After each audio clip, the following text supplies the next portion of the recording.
Syllabus का point number 3 हम लोग कर रहे थे और पॉइंट नंबर 3 में अब बात करते हैं विष के अधिष्ठान की। तो देखिए, जो विष का अधिष्ठान होता है, योनियों के अंग या अंश जिसमें रहकर या जिनके माध्यम से विष व्यक्त होता है, जिन मतलब जिसमें विष पाया जाता है, जिनसे विष शो होता है, ठीक है, उनके रहने की जगह क्या होती है, साइट क्या होता है। ठीक, तो पहले बात करते हैं अस्थावर विष का अधिष्ठान, साइट ऑफ वेजिटेबल पॉइजन। तो देखिए, आयुर्वेद में अस्थावर विष के 10 अधिष्ठान माने गए हैं और जबकि जांगम के कितने माने गए हैं, 16 माने गए हैं। तो बात करते हैं पहले, देखिए 10 अधिष्ठान कौन से हैं। मूलम पत्रम फलम पुष्पम त्वक क्षीर सार योचा निर्यासो धातुश्च कंदश्च दशम स्मृता। सुश्रुत कल्प सेकेंड चैप्टर का 3rd नंबर श्लोक है। तो देखिए 10 कौन से होते हैं, तो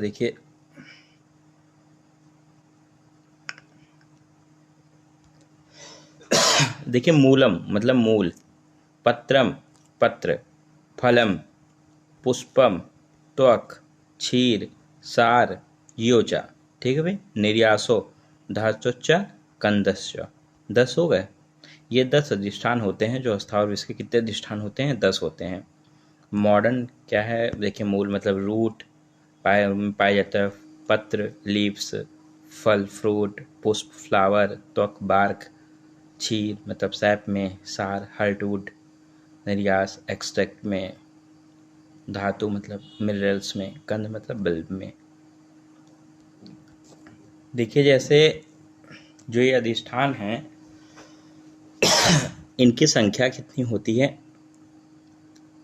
तो अस्थावर की तो बताई गई है, टोटल 55 होती है और सबके अलग अलग हैं, लेकिन जांगम की नहीं बताई गई है। ठीक है, बस उनमें नाम बताया गया किसमें किसमें पाया जाता है। जैसे कि तो हम लोग ज़्यादा ये इम्पोर्टेंट नहीं है, बट ध्यान देंगे। मूल विष की संख्या कितनी होती है, मूल वाले 8, पत्र 5, फल 12, पुष्प विष 5, त्वक सार निर्यास में 7 विष की संख्या होती है, क्षीर विष की 3, धातु विष की 2 और कंद विष की 13।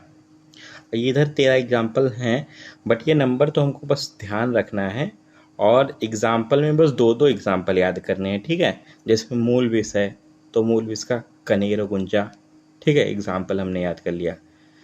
ठीक है, पत्र, अब पत्र विष का देखिए करम और महाकरम भी याद किया, फल विष का भी करम और महाकरम, और पुष्प विष का भी करम और महाकरम। ठीक है, अब देखो त्वक विष, सार विष और निर्यास विष का एग्जाम्पल हम याद करेंगे, करम्ब, नंदन और सौर्यक। तो ऐसे याद कर लो, सा से सार विष, सा से सौर्यक, त्वक में पीछे का आया इसलिए करम्ब, और ये ना से निर्यास, ना से नंदन, ध्यान रहेगा। ठीक है, क्षीर तो देखो स्नोही क्षीर होता है, इधर एक जाल क्षीरी बोल दो। ठीक है, धातु विष में फेनासम और हड़ताल याद कर लो, कंद विष में कालकूट, वसनाभ और हलाहल। ये सब फर्स्ट ईयर के हैं तो इसलिए इजली याद, वो सेकंड ईयर के हैं इसलिए इजली याद हो जाएंगे, वही एग्जाम्पल मैंने टिक करवाए हैं। तो बस 2-2 एग्जाम्पल सबके याद कर लेने हैं, और टोटल जब ये नंबरों को ऐड करोगे आप तो ये टोटल कितने आएंगे, 55। ठीक है, विषों की संख्या अस्थावर में अधिष्ठान 10 होते हैं, विष की संख्या टोटल 55 होती है। अब देखिए जांगम की बात करते हैं। तो देखिए जांगम जो होते हैं, जांगम विष के अधिष्ठान, साइट ऑफ एनिमल पॉइजन। तो आयुर्वेद में जांगम विष के कितने अधिष्ठान बताए गए हैं, 16 अधिष्ठान होते हैं। पढ़ लेते हैं, देखिए श्लोक जिनको याद करना है उनके लिए रीड कर, तंत्र दृष्टि निस्वाद दृष्टा नख मूत्र पुरुष सुख लाल अर्थो मोक्ष दंत विसर्जित टुंड अस्तिपित सुख सौ अनिति। ठीक है, तो सुश्रुत कल्प 3rd चैप्टर का 3rd and 4th श्लोक है। तो जिनको श्लोक याद हो जाता है वो याद कर लें, तो और जिनको नाम याद करना है वो याद करेंगे। देखो दृष्टि, निश्वास, दृष्टि मतलब उनकी नेत्र में, साइट में, देखने में। ठीक है, निश्वास मतलब उनकी सांस में, दृष्टा में, ठीक है, दंत में, नख में उनके, मूत्र में, पुरीस में, शुक्र में, लालाश्राव में, लाल आर्तों में, मुख सदंश, विसर्दी मतलब फ्लैटस में, टुंड मतलब उनकी चोंच में, अस्थि वोन में, पित्त में, सूक में, ब्रिस्टल्स में और सौ के उनके 100 में, कैटेबर में। तो ये जांगम विष के अधिष्ठान होते हैं। ये 16 अधिष्ठान होते हैं जांगम के, यहाँ जांगम विष पाए जाते हैं। ठीक है, तो देखो इनके भी एक एक दो दो एग्जाम्पल जानते हैं किस में होता है। तो देखो जिनके दृष्टि और श्वास में पाया जाता है विष, ठीक है, वो होते हैं दिव्य सर्प। ठीक है, और दृष्टा जिनके दांतों में पाया जाता है वो होते हैं भौम सर्प। ठीक है, और जिनके दृष्टा और नख में पाया जाता है वो जैसे कि मार्जर, मतलब बिल्ली, कुत्ता, वानर। ठीक है, सब ऐसे 2-3 एग्जाम्पल बस हमको याद करने हैं, तो बाकी अब जो याद करना होगा याद कर लीजिएगा। और मलमूत्र में किसके पाए जाते हैं, तो जो भी आपको याद हो जाए वो आप याद कर लेना, जैसे चिपीट, कसायवासिक, ठीक है, तोटक, वर्चकीट। तो जो आपको 1-2 याद करने हैं कर लेना है। वैसे बस अधिष्ठान कहाँ पाए जाते हैं ये वाले कभी नहीं आए हैं नाम उनके, बस इतना आया अधिष्ठान क्या होते हैं। तो 16 अधिष्ठानों के नाम ही लिखना क्वेश्चन आया है। शुक्र में किसके शुक्र में पाया जाता है, तो मूसक होता है, मतलब चूहा, उसके शुक्र में पाया जाता है विष। ठीक है, जिसके लाला, मूत्र, पुरीस, मुख, सदंत, नख, शुक्र, आर्तव, तो ये लूता, मकड़ी के, इन सब में विष पाया जाता है। ठीक है, और देखो मुख सदंश, विसर्जित, मूत्र, पुरीस किसके इनमें कहीं में पाया जाता है, तो चित्रसिर में। एग्जाम्पल्स हैं दारूकारी, मेदक, तो बस सराव। तो जो आपको 1-2 एग्जाम्पल ध्यान रख जाएं वही आपको रखने हैं। देखो मुख सदंश में किसके, तो माछिक में, जलौका में, अस्थि तो सर्पकंटक में, वरटी में, मत्स्य अस्थि में।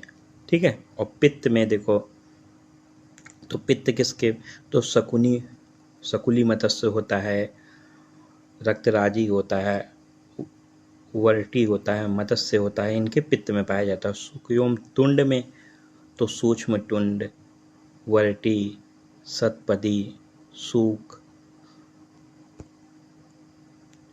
100, तो 100 जैसे कि इनके कैडेवर मतलब मृत्यु शरीर में विष पाया जाता है कीट और सर्प के।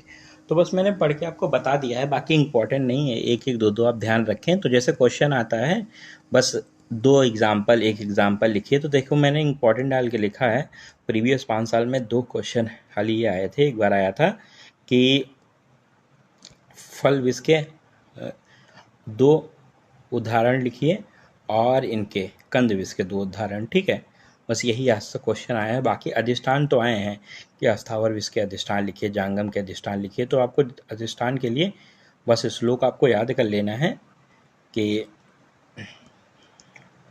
यही वाला जो मैंने आपको बता दिया है कि ये वाला श्लोक, मूलम पत्रम फलम पुष्पम तो क्षीर सायोज निर्यासो धातुश्च कंदश्च दशमे स्मृता।